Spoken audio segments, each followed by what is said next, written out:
Good evening, everybody, and welcome to RAMP, Real Access Motivates Progress live podcast. Do we have an incredible show for you tonight? We have the hardest working delegation in the country right here, all consumed together, and they are all in Washington, D.C., hard at work, but they never forget about Rhode Island because they are taking the time out from voting on the floor from the two congressmen today to the two senators giving us their time to make sure that Rhode Island is always their number one priority. Welcome, gentlemen, and we're so excited to have you on the show this evening. Thank you. Thanks. Good evening, Tina. Great Thanks, to be with Tina. you. Good to be with you. We're gonna get right into this, and we're gonna start with you, Congressman Langevin. Tell us a little bit about yourself and why the ADA is important to you. Well, again, Tina, thanks for having us on the program, putting this together, and educating people about the importance of the ADA and how it's made a difference in America. As many people know, this past Monday, we celebrated the 31st anniversary of the Americans with Disabilities Act. I was in Washington. I was with President Biden, Vice President Harris at the White House for a ceremony there commemorating the event. And it's just an opportunity to reflect on how far we've come, but also a reminder that we still have a long way to go toward fully realizing the promise of the Americans with Disabilities Act. So I was injured a full 10 years before ADA was enacted into law. As you know, I had a spinal cord injury when I was 16 years old, an accidental gunshot that left me paralyzed. And so I remember what the world was like before ADA and now what it's like afterward. So it's made a profound difference in my life, and I know that I would not be serving in Congress without it. But I'm proud to fight for efforts to open up doors and bring down barriers for people with disabilities. And we can talk more about some of those things later on the show. But again, it's made a big difference in my life and the lives of millions of people, but there's more work to do. And I'm just always say how proud I am to be able to work with this great delegation. Senator Reid, Senator Whitehouse, my colleague in the House, David Cicilline. I couldn't have better partners in the effort to both representing Rhode Island, but also promoting access to people with disabilities. I have great friends and partners in our delegation. I'm grateful for their friendship. Yeah. I may be biased, but I think we have the best delegation right here in Rhode Island, because I get to personally work with each one of you, and you guys are amazing. Congressman Cicilline, tell us a little bit about you and why the ADA is important to you. Yeah, thank you again for having us, Tina. And, you know, I first kind of got involved with the issue of the disability community actually many, many years ago when I was on the board of Very Special Arts Rhode Island, which was an organization that made certain that both the visual and performing arts were opportunities that were available to people regardless of their disabilities. And what I learned in that is that, you know, it's important that we make sure everyone has the ability to access all of the opportunities that exist in our state and in our country. The ADA is obviously an important part of that, but I've had the great honor for the last 12 years of working alongside Congressman Langevin. So I get to see every single day the incredible perseverance and the work that he does. And it's been an inspiration to me to watch someone who has incredible courage, incredible fight in him, and that works hard every day for Rhode Islanders. but it also is a reminder that the ADA, brought a lot of progress, but there's still a lot more work to do so that folks who have disabilities have all the full opportunities that we want everyone in our communities to have. And so we're celebrating the progress, a lot more work to do, but there's nobody who demonstrates the importance of this more than Jim and you, Tina, who've been also such an incredibly inspiring person in this movement. And we just thank you for all the passion you bring to this work as well. Thank you so much. Senator Reed, tell us a little about you and being a veteran. And I know you have a lot of people who, are in this community because of the veteran status. So tell us why it's important to you. Well, the Americans with Disability Act empowers so many Americans, and they contribute so much to our country in every way, shape, and form. And I'll begin with Congressman Jim Langevin. He's been an extraordinary colleague, and he's contributed based on his knowledge of cybersecurity. But I think also he's contributed because he's been able to overcome obstacles that we can't even contemplate. And he's just one example of my colleagues. As a veteran, I've had the privilege of serving with people like Max Cleland, who was grievously wounded in the Vietnam War. And Max was an inspiration to all of us. And today I serve with Tammy Baldwin, Sheldon and I do, Tammy Duckworth. Sheldon and I both serve with her. Tammy was shot down over Iraq in a helicopter flying it and lost her legs, both legs. And she's incredible. She's just, so when it comes down to it, what we're doing is not helping individuals. Yes, we're doing that.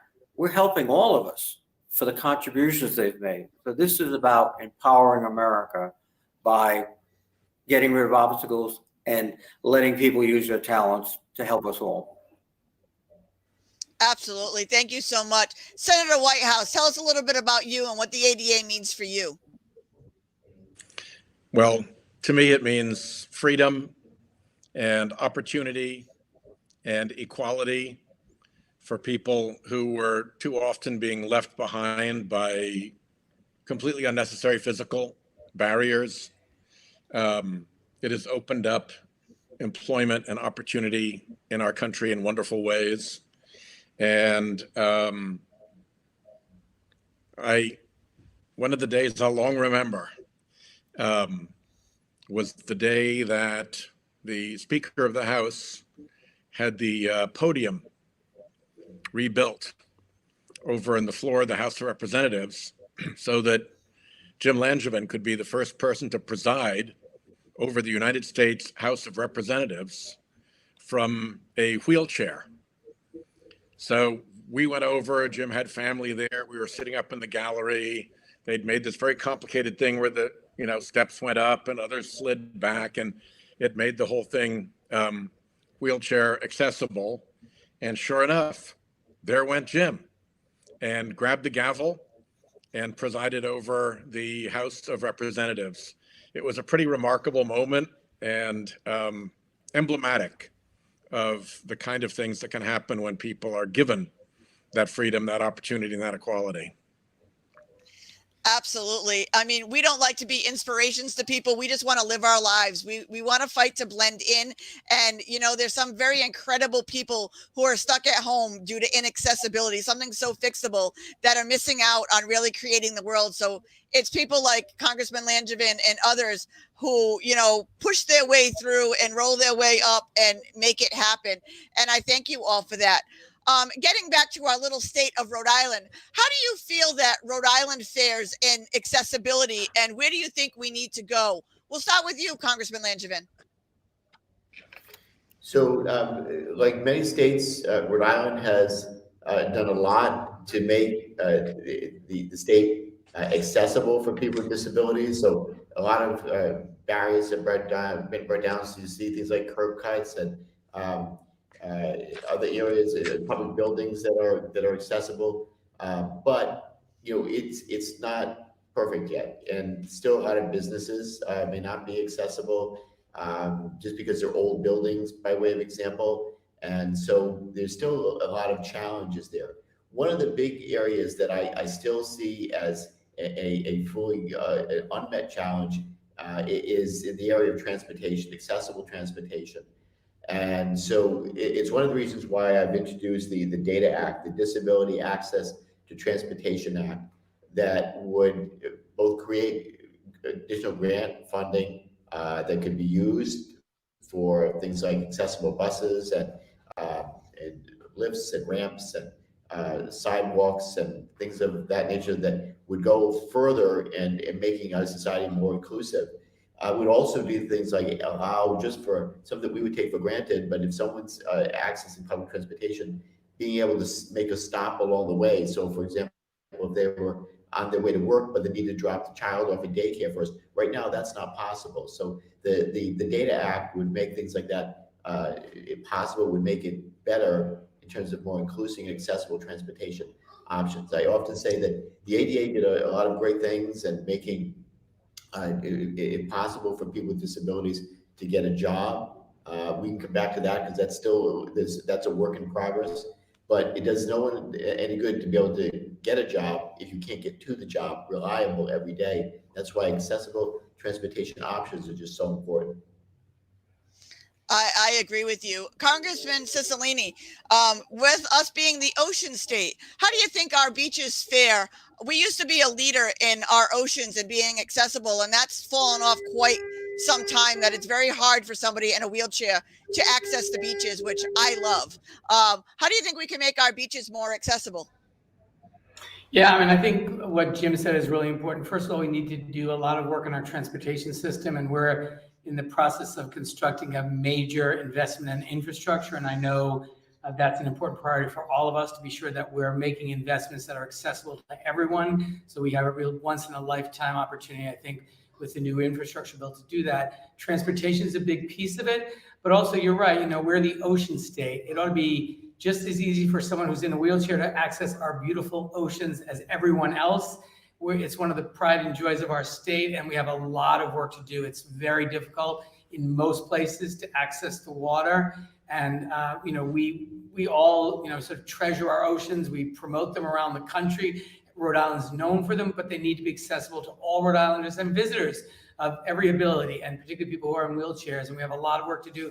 And the other area that I think we're 10th in the nation in terms of employment of people with disabilities. So we're in a good spot, but obviously there's more work we can do to be sure that folks have good career opportunities. I think transportation is a big piece of that, as Jim mentioned. But I think ocean access is something we have a lot of work to do on.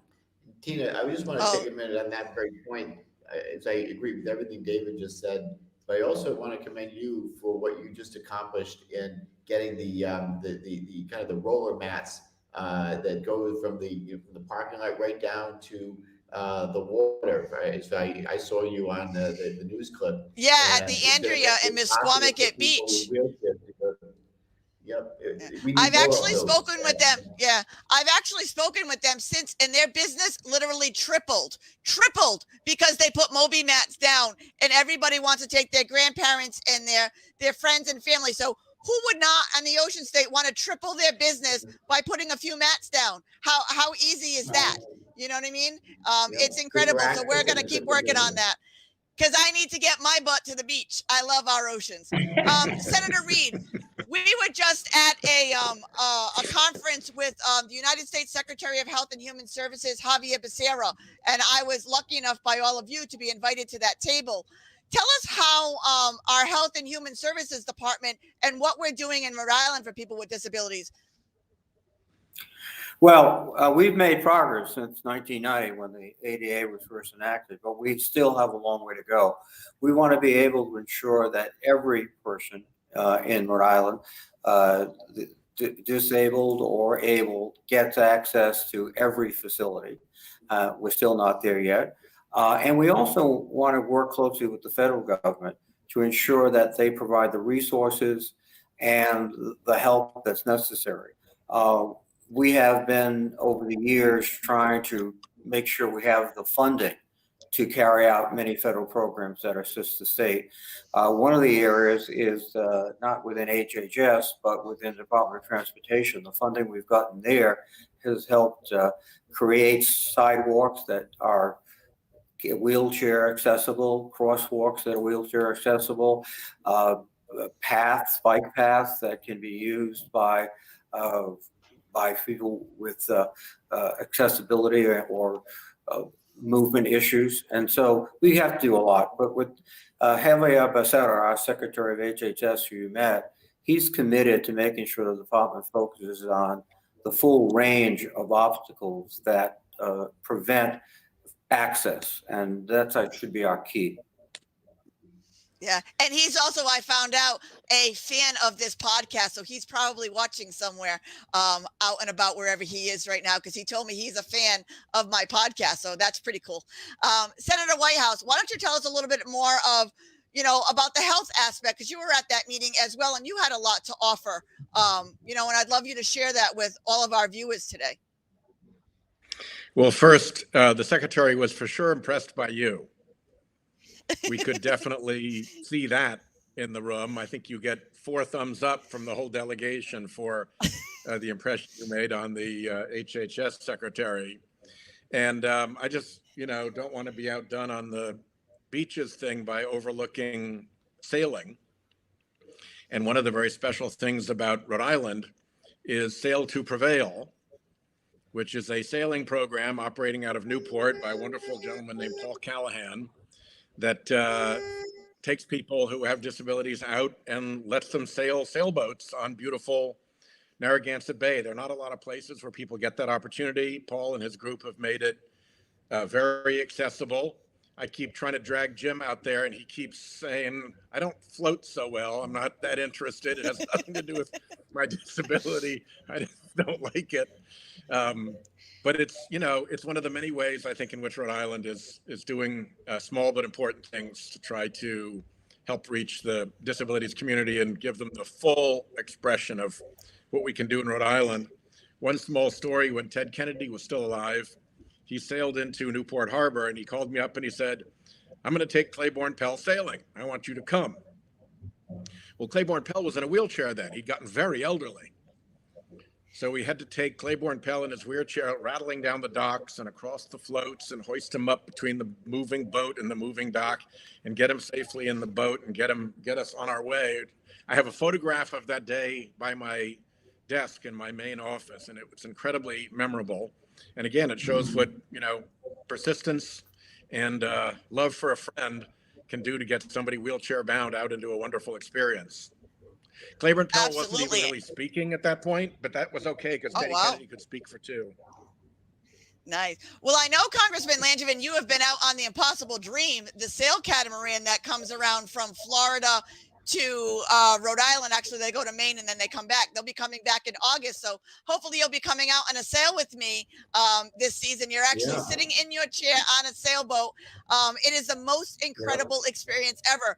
The one thing that I didn't like about my sail is after we got off this beautiful 2-hour sail out in Newport Harbor, I rode around Newport for 2 hours and couldn't enter one building because of my wheelchair. All because of that inevitable one step that they could fix very easily. We have a big event coming up here in Rhode Island called Accessibility is Beautiful. It's going to be a Rhode Island first.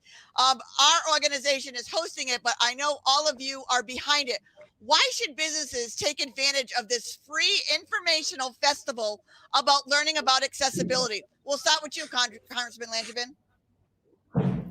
Well, they should definitely want to participate, because it's about expanding their customer base, if you will. And, people with disabilities spend money at local shops and restaurants and bars. And so the more inclusive and welcoming, accessible it is, you have more customers to come in. If you're not accessible, you're missing out on more customers. So this is the business case for it, but it's also the right thing to do. So some people don't know about what a reasonable accommodation is all about. So the event, reaching out to business like you're doing, it's going to hopefully both educate businesses, but it's also going to expand access for customers to come in and spend money and enjoy the great things that Rhode Island has to offer. Especially talking about the great food that we have in Rhode Island, especially seafood.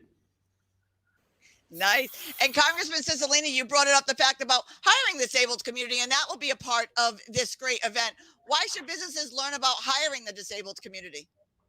Yeah, I mean, I think this event is going to be really exciting. It's on September 18th, and we're all thrilled to be part of it. But I think, you know, our economy can't fully succeed and fully prosper in Rhode Island if you exclude a whole group of people from participating, whether it be as customers or as workers.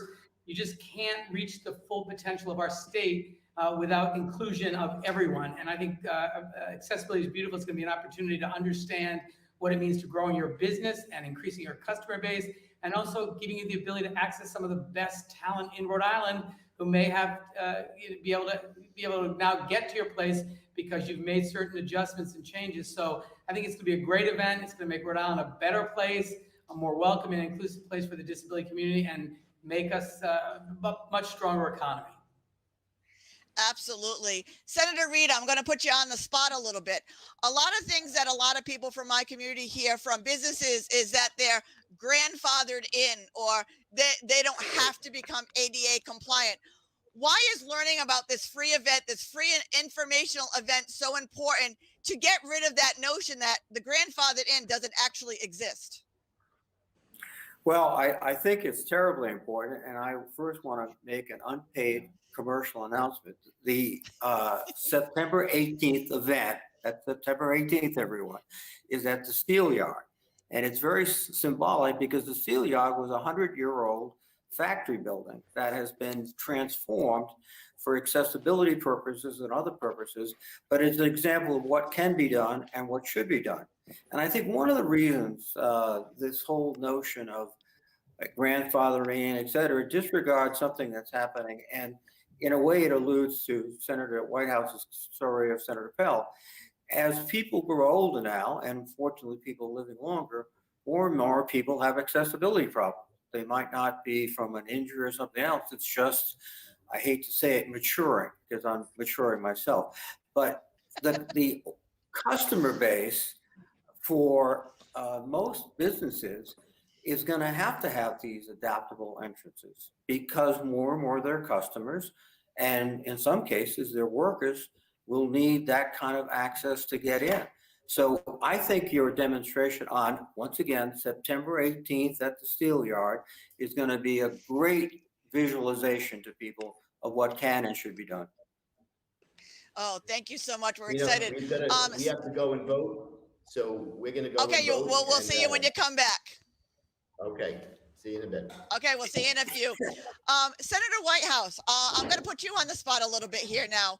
It's your turn. With the population, what people don't understand is 26% of our population, that's 1 in 4 people, have a disability in the United States right now. But when 2030 hits and the baby boomers hit, over 65 and older, over half of Rhode Island's population is going to be in that 65 and older. But what isn't calculated is those 65 and older that happen to use a cane, walker, or a wheelchair, because they're just elderly. They're not disabled, but they're not counted.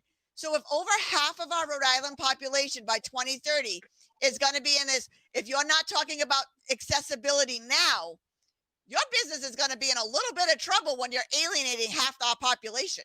What do you say to businesses when you hear statistics like that? Well, I think, businesses need to know what their market is, and they need to know what their audience is. And in Rhode Island, as you point out, we're, I think, the oldest state in the country on average. We have people who live a long time and who stay here. And the result is that we have a population that is more elderly than most other states. And as time goes by, they continue to get older. That's what time does to us. So I think businesses can see that coming. The other thing that I'd react to is, what you said about businesses wondering why they have to comply with the ADA and why they have to do things around the supposed grandfathering. And I think what the point you're making is that they shouldn't feel like they have to. They should want to. Right. Because they've got customers out there who are going to want to come in and who are going to want to shop and eat and have a drink and do all the things that people do in commercial establishments, and they need to make sure that they're accessible to them. And that's something that businesses shouldn't feel is being forced on them. That's something that businesses should feel is part of their smart business plan, smart business strategy. Absolutely. And, like I say, if coronavirus did anything for our country, it gave everybody a small glimpse of what the disabled community deals with, how we were locked away in our homes, how no one could go out to a business, no one could see family, we live that every day, whether there's a pandemic or not. You didn't like the isolation. So now when we're opening and we have our favorite sandwich at the restaurant down the street, or we want to go listen to the music we've been listening to online, we want to go to your establishment, take us with you. We're basically begging you to become accessible so we can give you our money. What do you say to something like that, Tina, Senator I gotta hand it to you. Yeah. You made that point so eloquently to Secretary Becerra. I mean, that was kind of the standout point that you made, that we all got a window during COVID into what people who are kept at home by a disability live with all the time, and we must never forget that. Yeah, and I mean, it was great that, we were told for years that you can't go to the doctor online, you can't do a meeting online, you can't work from online. And within a month, everybody was doing it. I mean, and as well and great as all of that, I miss people too, that I want to be able to do all of that out and about in public and be face to face, because there's nothing better than having that interaction with our fellow Rhode Islanders, and especially, like I said, I can't stress it enough, our beaches. I want to get to our beaches. I love our oceans, and that's why we're all living longer here in Rhode Island, because of the salt air. But Senator Reed, give us some idea of, how COVID affected that and what we should be thinking of in the future. Well, I think you've made some excellent points already, Tina, in terms of COVID forced us all to isolate. And that has been the situation with disabled Americans for years and years and years. The difficulty of getting out, of getting around, we sensed that personally, and we understood the kind of difficulty and also the mental pressures and everything else that was associated with it. So that has also given us the opportunity to accelerate techniques like Zoom, for example, where you can work and you can communicate with people without being physically there virtually. It also gave us the opportunity to think about other technologies, for fact, telemedicine. You're very right. That was sort of an arcane area that was being developed, but it suddenly became accelerated because of the pandemic. And for not only disabled individuals, but for all Americans, that's now a much more convenient way to get a healthcare assessment. That's going to help us. So this whole COVID episode, and again, as Sheldon pointed out so rightly, your very, very careful and eloquent description to the Secretary was deeply impressive. That whole episode has given us an idea of what we can do and what we must do to connect everyone and to give people the opportunity to avoid isolation and exclusion. Absolutely. I wanted to talk to all of you, and welcome back, gentlemen. And anybody can jump in on this one, but with this housing crisis going on and the eviction memorandum in Rhode Island coming up, and what do we do about physically accessible stock for housing in Rhode Island? They just opened up 2 30-unit sections in 2 different parts of the state, but none of them are physical accessible units. How can we make sure that we're thinking about that? Because it's easier to make it accessible while you're building it than it is to go back and refix it later. How can we make sure that we're addressing that now, so that we have, because it took me 2 years to find a wheelchair accessible home that I could take my family to. Yeah, you could go to a housing complex or a high rise, but I still had a son and a husband. I didn't want to go live like that when I still had a family. And you know me, I'm out and about in the community 90% of the time, that I needed to, be more mobile. How can we address that? Anybody who wants to take that question? Tina, it does come all about funding and planning, right? And we know that Rhode Island has a real problem with affordable housing. Is an even bigger problem with accessible housing. So we have to have this as a forethought, and I know this delegation, we've all together fought hard to bring federal funds back to build these accessible and affordable housing units. We need to make sure that there's more accessible ones, and they can be dual use. If someone's going to if you're going to build affordable housing, so many things can be done that it's accessible going forward for anyone that's going to live there. Yeah, I know you're all a big supporter because Rhode Island. Go ahead, Senator Reed.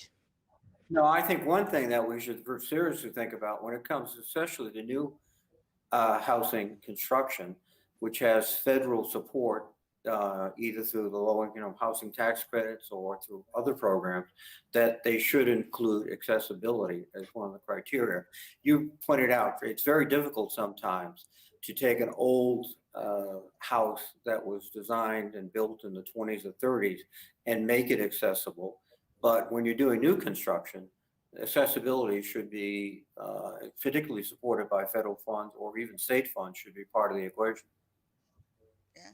The way the Rhode Island housing is written right now is 1/4 of an apartment building has to be ADA adaptable.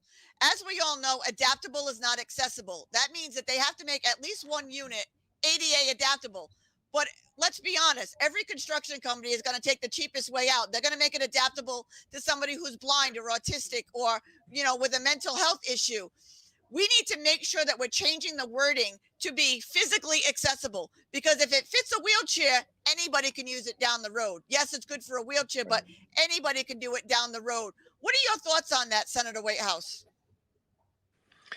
Well, I think you've made a terrific point, and I'm rethinking the day that we had before we came down Monday when we opened a wonderful new low-income housing development in Olneyville. But as I'm thinking about it, I went upstairs into the front door, and I went downstairs out of the back door, and I walked into a smaller solar mini development in the back that was, again, upstairs and had very steep stairs to get to the second floor in those modules.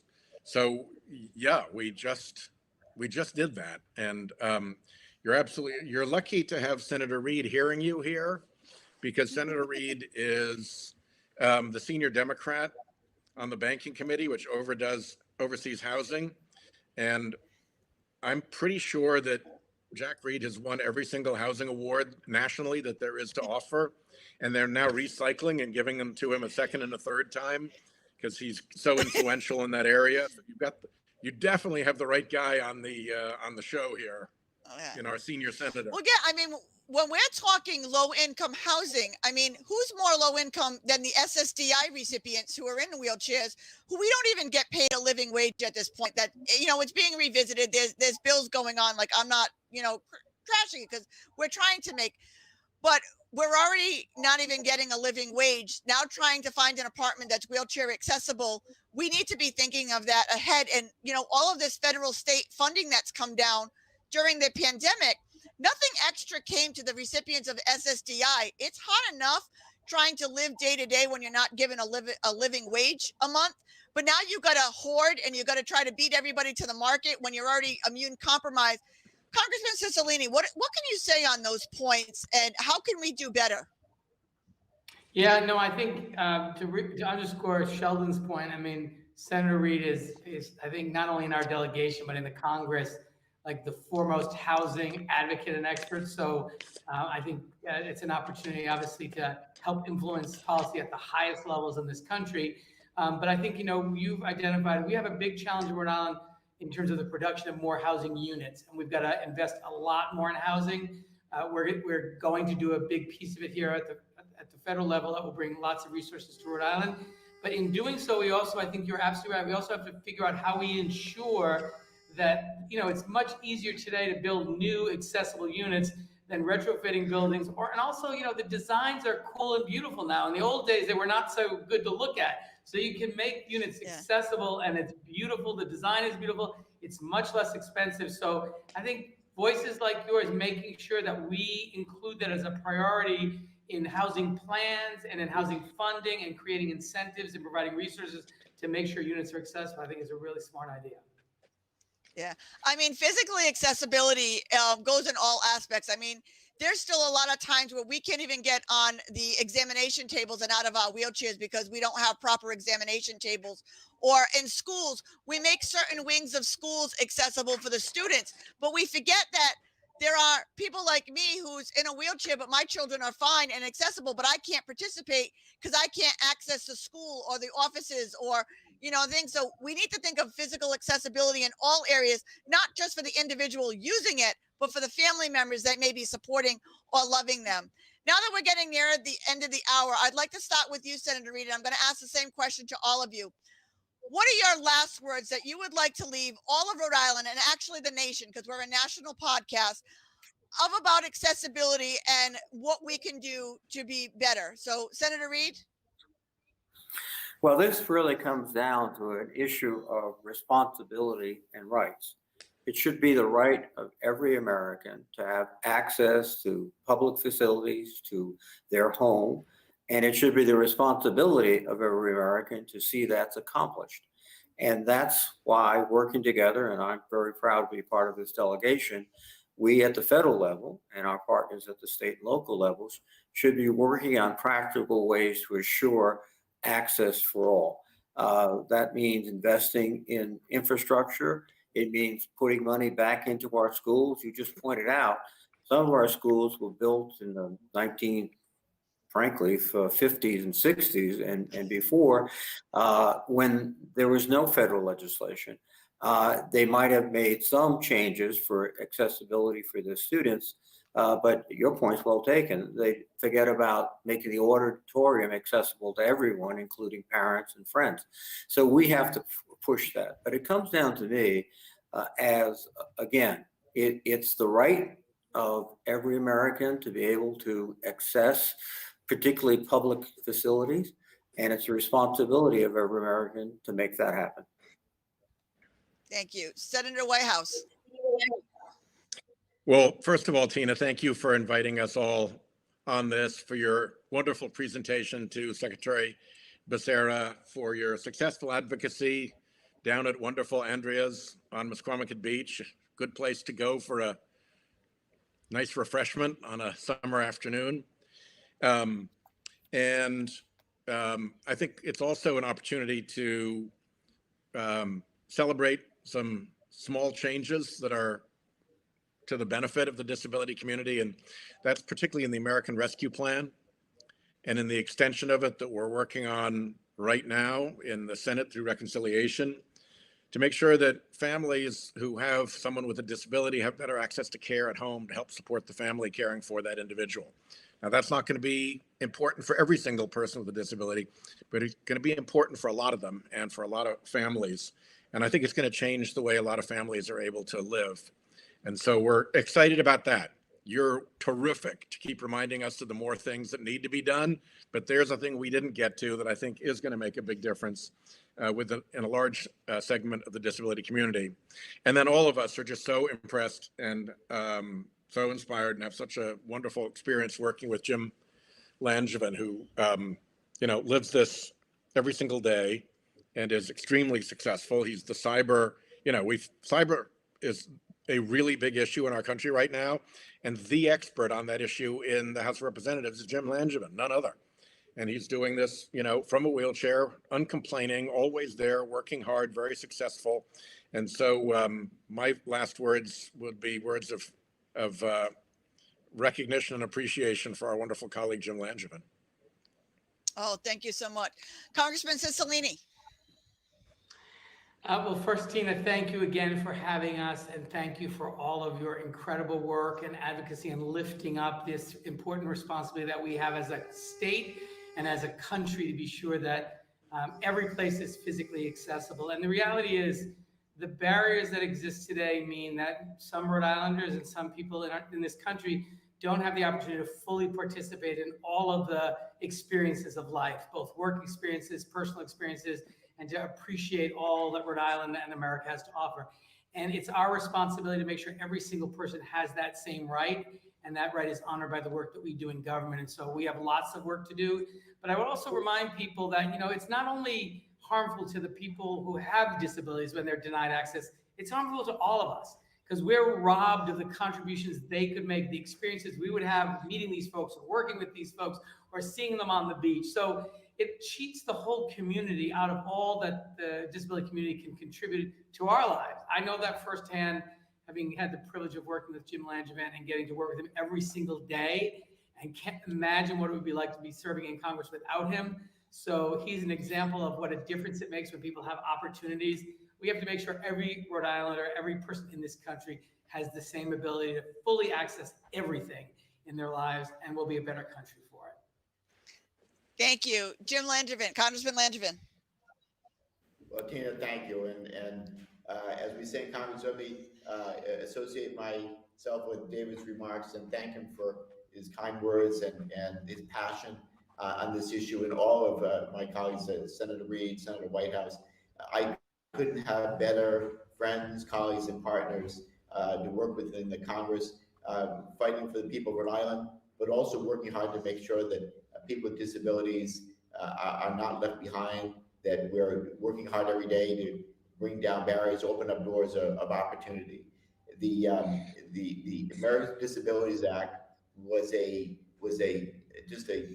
game-changing law that made such a huge, profound difference for the people of our country, both able-bodied and people with disabilities. But obviously, the disabilities community, changing it from accessibility from being just a courtesy, but to being a civil right.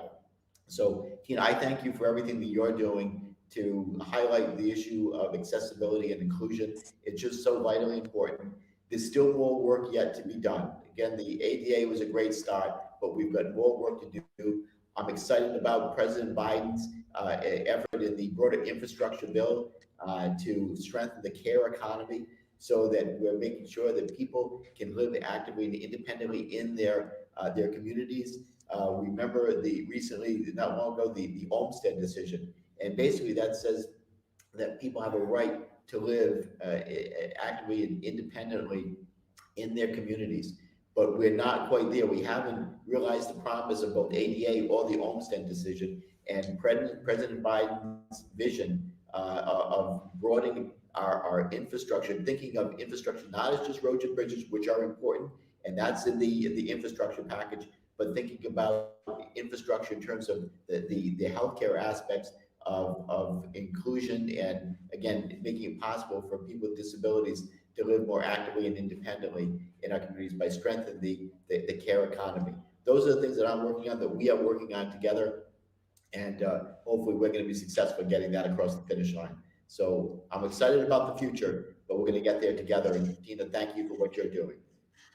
I'm absolutely excited about the future. And like I said, I can't say it enough, and I'm not just saying it because you're all staring at me right now, but we do have the best Rhode Island delegation, because you all put up with me calling your offices I don't know how many times a week.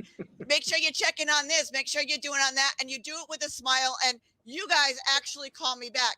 It's not your staffers a lot of the times. I actually hear from you. And I'm still throwing it out there. I'm a volunteer staffer for every single one of you, because representation is awesome and it is so important. And I will roll around with any one of you at any event, anytime, to give you ideas and pointers and making sure you're thinking of that physical accessibility. So I'm going to be a thorn in your side, but you guys welcome me with a smile, and I can't do what I do without your support. And we do have the best Rhode Island delegation, and I thank you all for the work that you do in Rhode Island and at a federal level to making sure that we all are protected and we are all heard and we are all seen. So thank you for everything that you do. I'm excited. And I thank you for your time tonight. We'll see you September 18th. September 18th. Oh, absolutely. Yard in Providence September 18th. at the big event. Yeah, so everybody needs to come down on September 18th. It is a free event. It is a safe place to learn all about accessibility is beautiful. You get free assessments for your business. We'll give you ideas of tax breaks and grant matching. We're even going to raffle off a ramp to one lucky business to make your business front door fully accessible. So showing up and giving a few hours of time, you could be the winner of a free ramp and get more people into your establishment. So this is a definitely, you do not want to miss this event. And like I said, I am open and welcome to any event that you guys, either here in Rhode Island, in Washington, I will follow you guys anywhere and support your work and keep speaking out. Thank you for your time tonight. Thank you for making Rhode Island so proud at the federal level. And thank you for all of that you do. Have a great night, everybody. Make sure you're reaching out to this delegation. And as I always say, don't just sit there, make a difference. Have a great night, everybody. Good night. Thanks.